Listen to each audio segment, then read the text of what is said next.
I had the privilege of introducing him last year as the legally elected leader of the Labour Party and the next Prime Minister. How close was that? So today I'm just going to introduce him as the next Prime Minister, Jeremy Corbyn.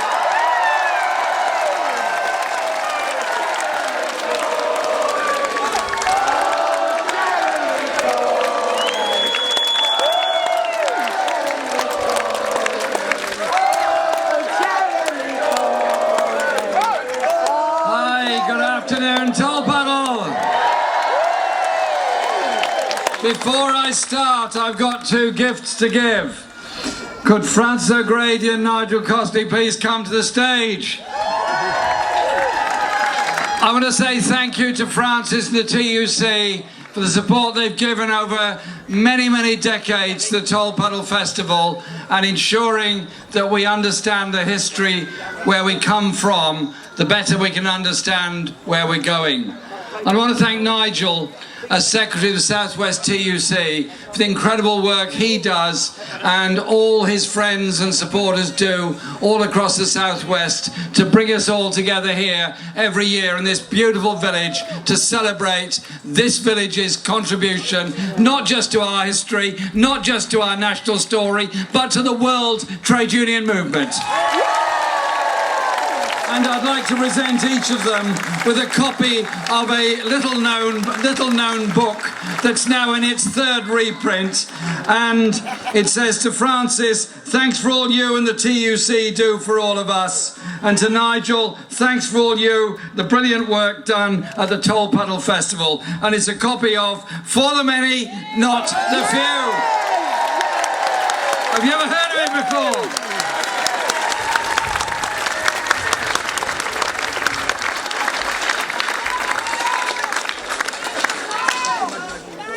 Thank you. I didn't quite hear that, never mind. Thank you. Thank you. Can I also ask you to put your hands together to thank Emma and Katie, who are the two signers that have been working here for all our speeches this afternoon, and for the work they do in their union of British Sign Language interpreters, because if we are to be an effective inclusive movement, we must be inclusive of all at all times.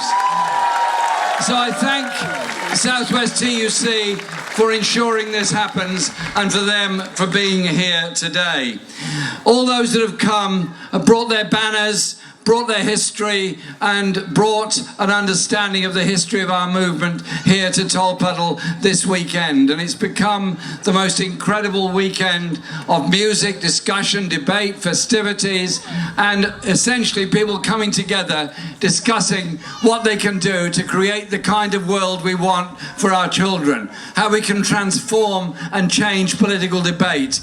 It doesn't happen by accident, it happens because people come together in strength to achieve support for those who are denied power in so many parts of the world, denied trade union rights, denied human rights, denied so many things. Internationally, as well as nationally, as well as locally, we must be equally intensive and equally strong. And I thank all those groups that have come here this weekend and helped us to better understand the rest of the world. Yes, we celebrate our rights, of course, and we celebrate what those 6 very brave farm labourers did all those years ago. They were faced with a horrible situation.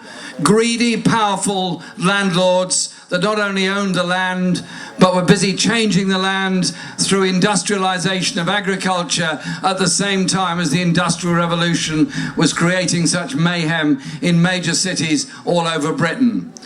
Common land was being enclosed and many farm workers denied any right of individual survival. And they stood up against that.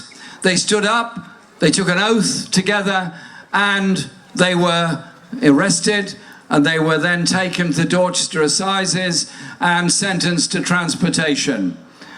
Their families suffered, the community suffered, and this was the powerful hitting back and saying, you might be affected, by these massive changes that are happening in our society, but just remember this, we are in charge. Well, that's what they thought they were. And so they thought the whole thing was done and dusted when those 6 people were transported to Australia. But it weren't.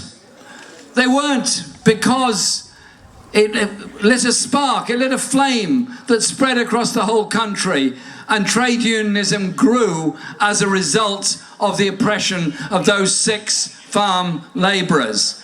Those 6 farm labourers suffered that the rest of us might have rights to form a trade union, that workers would have rights against an employer, that workers would have rights in a society. We pay the most massive tribute to them for what they suffered at that time. But we also thank all of those that stood up in support of them at a time when there was no access to newspapers. Television and radio were more than 100 years or 150 years away, and the internet, nobody had ever thought of the possibility of such a thing. They mounted those campaigns by public speaking tours around the country in support of the Dorchester labourers. And that led in turn to the growth of trade unions and to the growth of Chartism and the growth of so many other demands, and led eventually to much greater democracy, which led to the development of trade unions even further and the foundation of the Labour Party as a result of that. Our history, so much of it, started here in this small and very beautiful part of Dorset. We pay tribute to them. We thank those that have organised this festival this weekend. And we say to our children and our teachers and our future, never forget where we've come from, because if we do, we'll never know where we're going.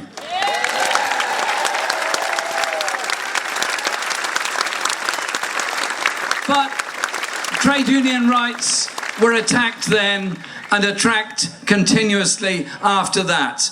With every advance of trade unionism came a reversal as successive Tory governments tried to prevent trade unions having political funds, trying to prevent trade unions making political statements, and tried to control their activities and their funds. We've seen attacks on the trade unions, from the Taft Vale judgment to the way the miners' strike was treated, and I tell you this, a Labour government will start with an inquiry into Orgreave and what went on there.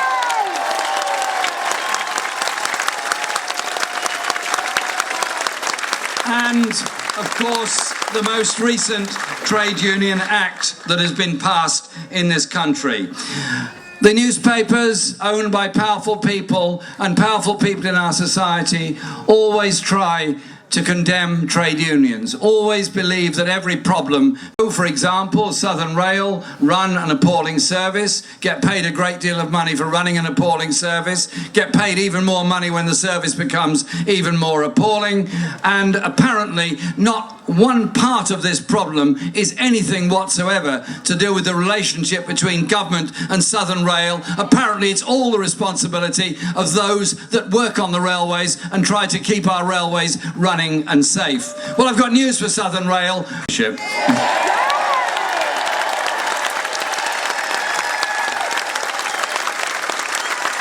And there are many issues of workers' rights within our society.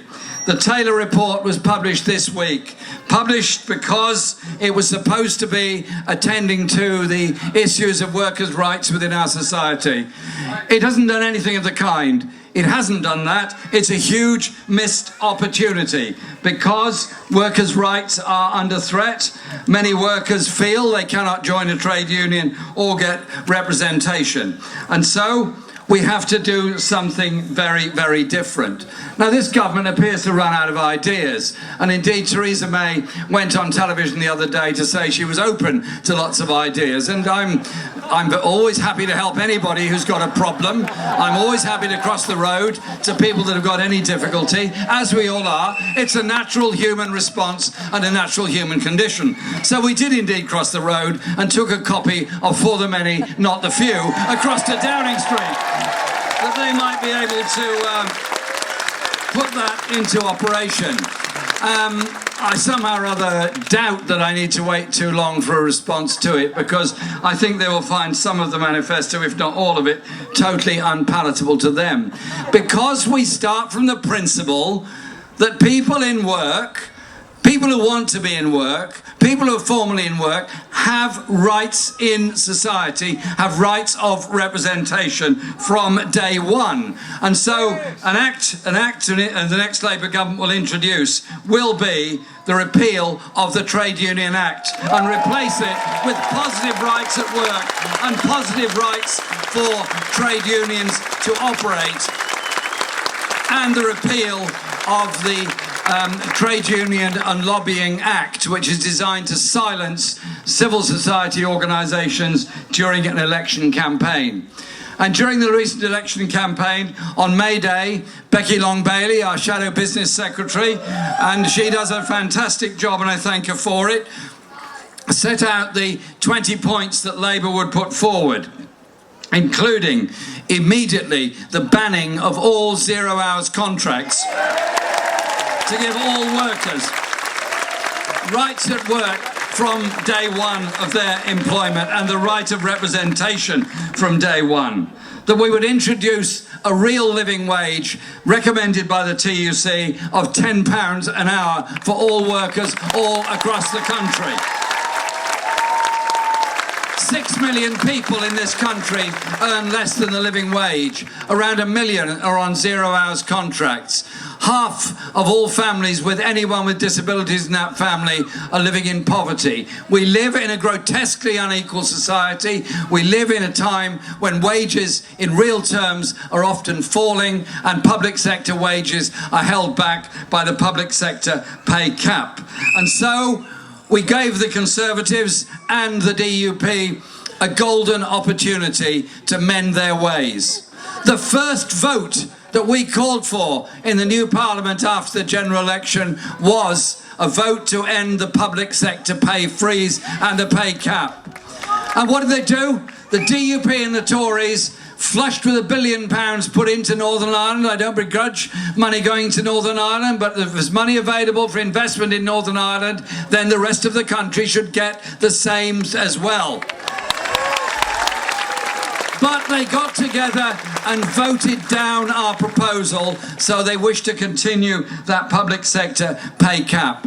I get so sick of Tory MPs lining up with crocodile tears for those that have helped out in the most terrible circumstances, such as the fire at Grenfell Tower, that is the crisis in Manchester when the bombing went off there, on London Bridge and Finsbury Park, thanking all the emergency services for all their work. We all do that. We admire them, we applaud them, we support them, we recognise the dangers they put themselves in that the rest of us may be safe. But the difference is, we also believe they should be paid properly for doing the work that they do. And if Philip Hammond on the Mar programme this morning was incapable of admitting that public sector workers were badly paid, he was then confronted with the pay slip that John McDonnell had given him of a cleaner. And he said, well, no, she's not paid very much. No, she isn't paid very much because he has imposed a public sector pay cap to make sure she's not paid very much.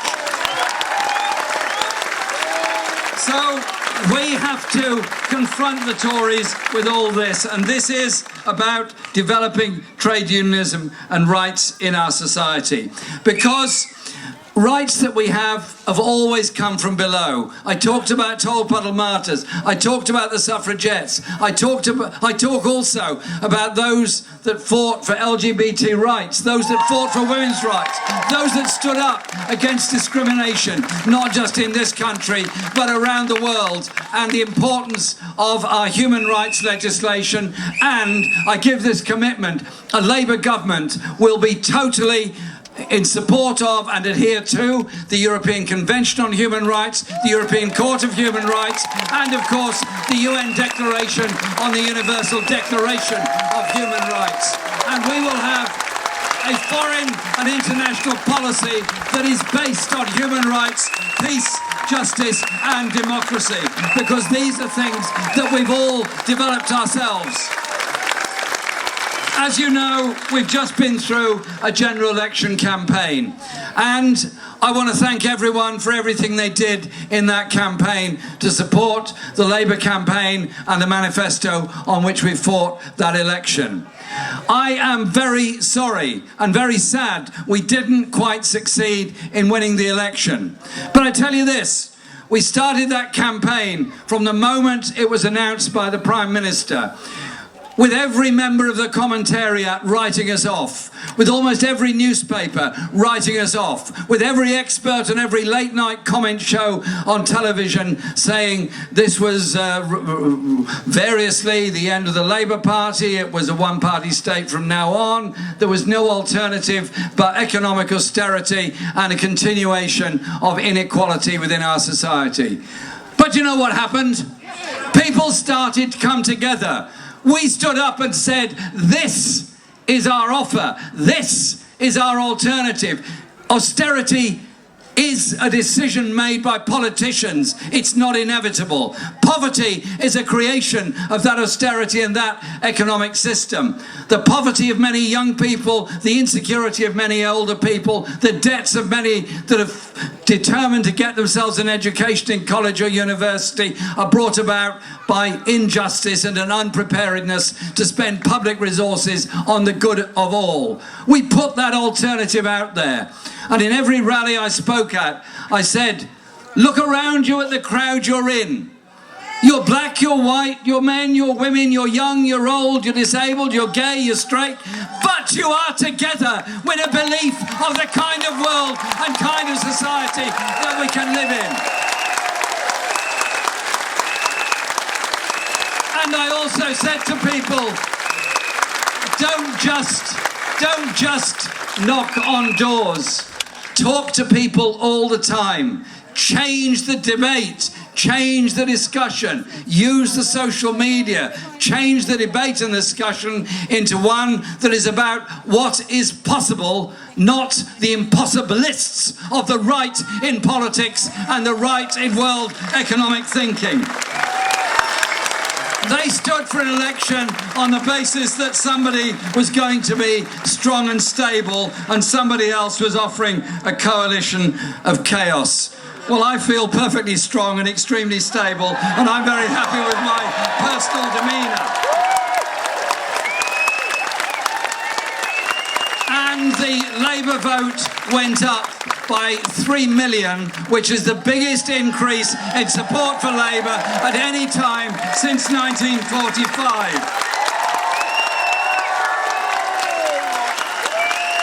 Because what we put forward was something transformational. It was about the kind of world we can live in, and it had that incredible response and resonance. And so we're going to be challenging this government, challenging them every day, all the time, on their economic record, on their ideas, and on the injustices in society. The more they retreat, the more we will attack. The longer they go on, the stronger we will be in our attack. And come an election, whenever it comes, we are ready. We are ready and campaigning and fighting in every part of the country. Because the issues I've talked about of public services, of social justice, of wages, of rights in our society are obviously crucial to all of us and our communities that we live in. But it's also, if I may say so, about the natural world in which we live as well. There are limits to what you can do to a planet. There are limits to what you can do to our natural world. And so I want to make it clear that a Labour government will invest in our natural environment. The natural world isn't something somewhere else. It's something in all of us, of how we live our lives and the kind of world we want to live in. So I want a government that will take action to protect the natural world and rural economies and rural life. The Tories have always treated rural Britain as if it's their sort of own private backyard. Well, it's not. Labour votes all over the southwest went up enormously. In a number of constituencies, Labour support more than doubled in this election. And we'll be working further on this, but I simply say this. This is a beautiful environment. Nobody could ever doubt or debate that. This is a stunning area of our country. But living in what could be on the cover of a chocolate box doesn't make you wealthy, doesn't give you a bus, doesn't mean you've got a school, doesn't mean you've got a hospital nearby. There can be just as much difficulty and hardship in very beautiful areas as there are in other parts of the country. And so we will develop those policies which show how we can do things very, very differently in all parts of this country. And so there are specific proposals we'll put forward which deal with agriculture, deal with sustainability of it, such as bee-killing pesticides. We will stand up and stop them from privatising the Forestry Commission and selling off our forestry heritage in this country. We will ban fracking because we believe that fracking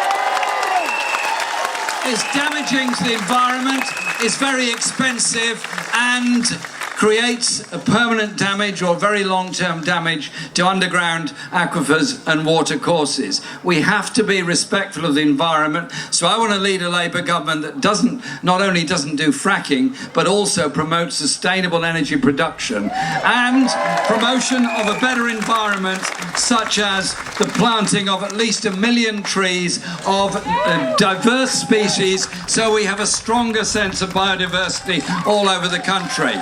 And we'll play our part in the rest of the world as well, because a Labour government would not be afraid to pick up the phone to Donald Trump and say on Paris climate change talks, Donald Trump, you are wrong.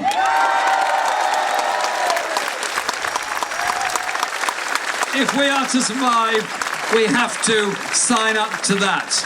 And so it's also about justice in rural areas. We're celebrating farm workers and what they stood for and what they did. But farm workers are still exploited. Many are still on inadequate, insecure contracts. Many become self-employed as a way of surviving. So we will reintroduce the Agricultural Wages Board to ensure decent pay across the whole of the agriculture and food processing sector in this country. And through our National Investment Bank, we will be ensuring there is equality of investment across the whole country. Because we need a government that's going to do things differently, that will ensure we get tariff-free trade access to the European markets, to make sure that we do maintain all the rights on environmental, consumer and workers' protection, and that we don't allow this country, as the Tories would want, to become a sort of tax haven on the shores of Europe with a deregulated low-wage economy cooked up between Theresa May and Donald Trump over a cup of tea somewhere. We will instead stand up for the rights of everybody within our society and stand for an investment economy that works to improve the living standards of all, not further attack the living standards of those that have already seen their wages hit and cut over the past 7 years of austerity. So those are the outlines of what a Labour government is determined to achieve. Our presence here today is a testament to our strength as unions all over the country, is in recognition of the huge sacrifices that was made and coming together of the kind of world we want to create, where our children get the schools they need and deserve, where our students are not frightened of going to university by the level of debt they've got, and those that work in our National Health Service are not so exhausted and so ground down by it they feel they can carry on no longer. None of this is achieved simply, and so there would be a change in taxation under a Labour government, there would be an increase in corporate taxation levels, and there would be more money spent on our public services, and we would ensure that water, post and railways come back into public ownership where they should never have left. Because these things matter as to how we run our society and run our economy. Ours is a movement.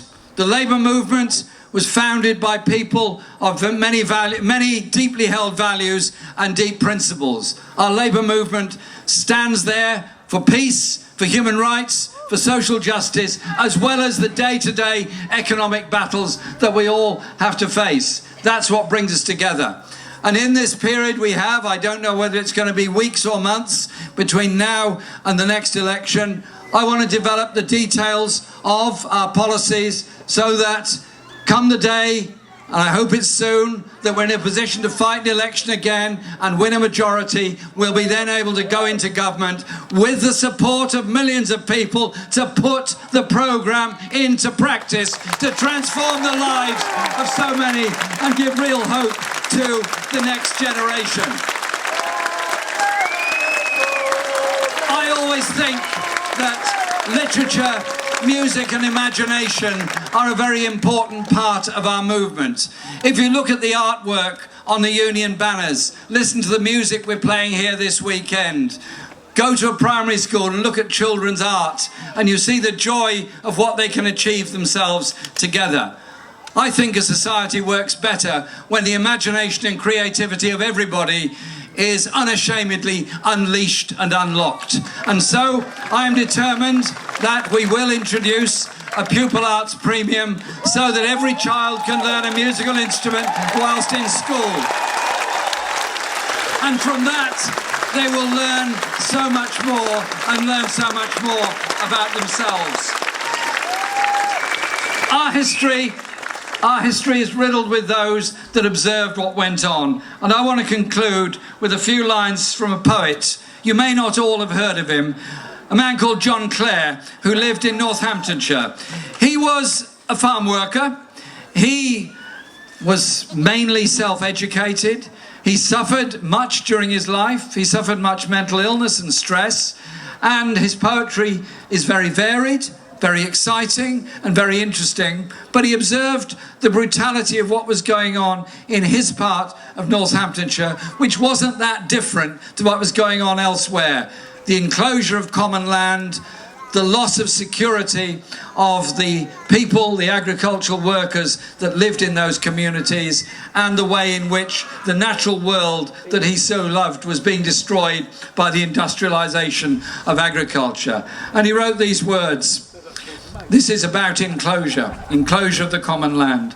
Enclosure came and trampled on the grave of labour's rights and left the poor a slave. And birds and bees and flowers without a name all sighed when lawless laws enclosure came. That was John Clare describing what happened then.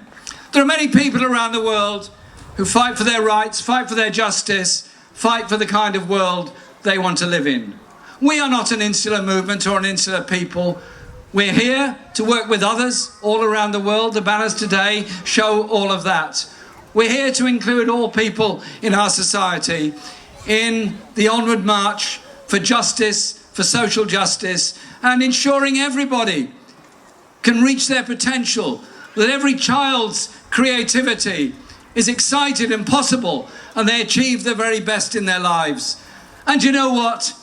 That kind of society works better together. That kind of society ensures that we all do better and better understand each other.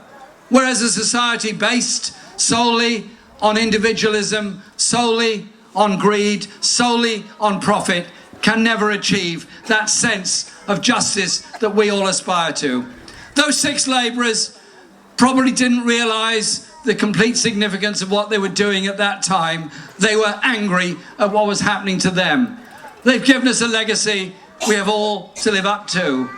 And here today, in Tolpuddle, in 2017, we're living up to that legacy, and we're declaring ourselves ready, able and very determined to fight for justice in this country and around the world, and campaign to win against this Tory government. Thank you very much.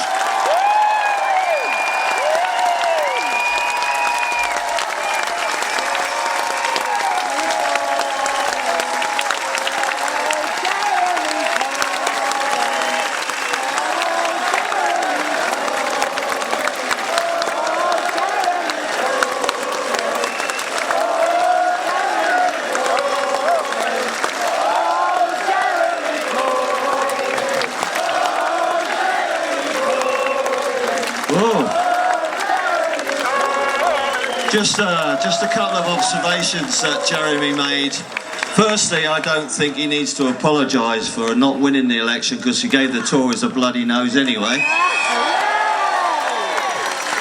And secondly, I think we need to give a vote of thanks for taking the Labour Party back to the left. That's a quick intermission and then we'll have more music.